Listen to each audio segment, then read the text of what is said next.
अस्सलाम वालेकुम नाजरीन। जंग बंदी तो हो चुकी है पाकिस्तान और भारत के दरमियान भी और ईरान और इसराइल के दरमियान भी। लेकिन जंग अभी खत्म नहीं हुई। जंग का खतरा मंडला रहा है। इसराइल भी भारत की तरह जो है वो दोबारा ईरान के ऊपर हमला कर सकता है। और पाकिस्तान भी जो है वो अभी तक खतरे से बाहर नहीं है, क्योंकि भारत मकार है, किसी भी वक्त दोबारा से हमला कर सकता है पाकिस्तान के ऊपर।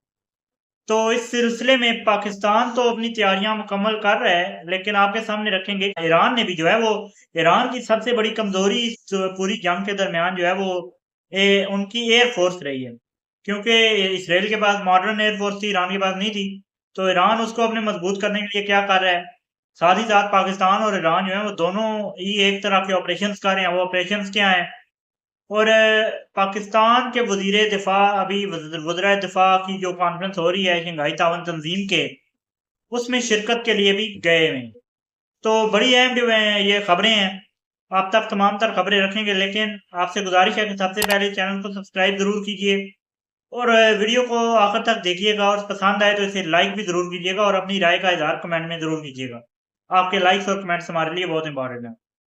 अब बात करते हैं कि ईरान और इसराइल जंग के बाद ईरान अब जो अपनी एयर फोर्स को बेहतर करने की कोशिश करेगा, और करना शुरू भी कर दी है। और ईरान का ये हक बनता है और ईरान का ये फर्ज बनता है कि अब अपनी एयर फोर्स को बेहतर करें। ईरान ईरान की जो मिसाइल पावर तो पूरी दुनिया ने देख ली। किसी ने आज तक इस तरह से मिसाइल पावर का जो है वो मुजाहरा नहीं किया जिस तरीके से ईरान ने जो है वो मुजाहरा किया। मेरे ख्याल से दुनिया में एक अपनी मिसाल आप है। अब जो है वो एयर फोर्स को बेहतर करने के लिए ईरान ने पहले तो Su-35 का जो है ऑर्डर दे रखा है। ये एक कंफर्म न्यूज़ है रशिया को, जो कि डिलीवरी जो है वो लेट है, क्योंकि रशिया यूक्रेन वार चल रही है, उसकी अपडेट्स भी आप तक पहुंचाते रहेंगे। और अब जो है वो वार नेक्स्ट फेज में दाखिल हो चुकी है। तो बात करते हैं ईरान की। ईरान जो है अब J-10C, क्योंकि अभी बैटल जो है उसमें ये अपना लोहा मनवा चुके हैं पाकिस्तान और भारत जंग में। J-10C और राफेल को गिराने का सहरा इनके ऊपर है। 2 दिहाइयों के अंदर राफेल को जिस जहाज ने गिराया, वो जहाज भाई जो है वो J-10C है। J-10C को खरीदने के लिए अब जो है वो चाइना ने के साथ राब्ता किया है ईरान के वजीर दिफा का। तो J-10C, उसके अलावा चाइना का एयर डिफेंस सिस्टम और बहुत से इस तरह के हथियार जो हैं वो अब चाइना से शायद ईरान ले। और अब ईरान का ये लेना बनता भी है, क्योंकि ईरान की एयर फोर्स ना होने की वजह से ईरान का जो है वो नुकसान हुआ है। तो बात करते हैं, ईरान ने मुसाद के खिलाफ भी जो रंदा फेर रखा है, और जो उन्होंने झाड़ू फेरा हुआ है मुसाद के ऊपर। 700 से ज्यादा मुसाद के एजेंट्स ईरान से गिरफ्तार कर लिए गए। ये बहुत बड़ी खबर है। और साथ ही साथ पाकिस्तान में भी उसी तरह की कार्रवाइयां जारी हैं। और पाकिस्तान की इंटेलिजेंस एजेंसियां भी भरपूर किस्म की कार्रवाइयां कर रही हैं। और पाकिस्तान की इंटेलिजेंस एजेंसियों ने भी तकरीबन रा का बहुत बड़ा नेटवर्क जो है वो कराची और उसके बाद टोबा टेक सिंह बावल नगर से पकड़ा है। और तकरीबन 6 जो है वो रा के एजेंट्स, जिनमें एक मेजर है रा का। और बहुत से और लोग हैं जिनको पकड़ा है पंजाब से, और 4 जो है वो सिंध से, कराची से पकड़े गए हैं।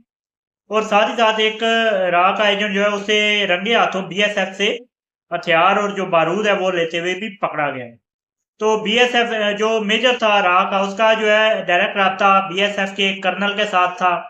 और आप लोगों को मालूम होगा कि चंद दिन कबल एक बड़ा ऑपरेशन किया गया ख्वारिज के, जो कि भारतीय सपोर्टर हैं, भारत के जो है हमायत याफ्ता ख्वारिज हैं, उनके खिलाफ ऑपरेशन किया गया। और उस ऑपरेशन के दरमियान जो है वो 11 ख्वारिज को हलाक किया गया, जिसमें हमारे मेजर मोइज ने जामी शहादत नोश किया, और साथ ही साथ एक लांस नायक है, उन्होंने जो है जामी शहादत नोश किया इस ऑपरेशन के दरमियान। और ये बड़ा कामयाब ऑपरेशन था, 11 ख्वारिज को जहन्नम वासिल किया गया। अब बात करते हैं कि वज़रा दिफा की एक जो कॉन्फ्रेंस हो रही है शंघाई ताउन तंजीम के तहत, वो बड़ी इंपॉर्टेंट है। और चीन में ये कॉन्फ्रेंस चल रही है, जिसमें हमारे वज़ीर दिफा ख्वाजा आसिफ भी जो है वो शरीक हैं। इससे पहले हमारे सिक्योरिटी एडवाइजर भी इसमें गए थे। और ये मामला जो है वो चल रहे हैं, और पाकिस्तान जो है वो नए हथियार भी ले रहा है चाइना से, जो कि इस साल के एंड तक आप लोगों को मालूम है मिल जाएंगे। और भारत भी जो है वो अपने हथियारों की दौड़ में काफी आगे चल रहा है, और हथियार नए काफी सारे खरीद रहा है रूस से और इसराइल से और काफी सारे ममालिक से। तो तमाम तर चीज तफसीलात आगे आपके सामने रखते रहेंगे।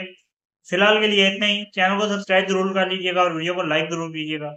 मुझे दीजिए इजाजत। अल्लाह हाफ़िज़।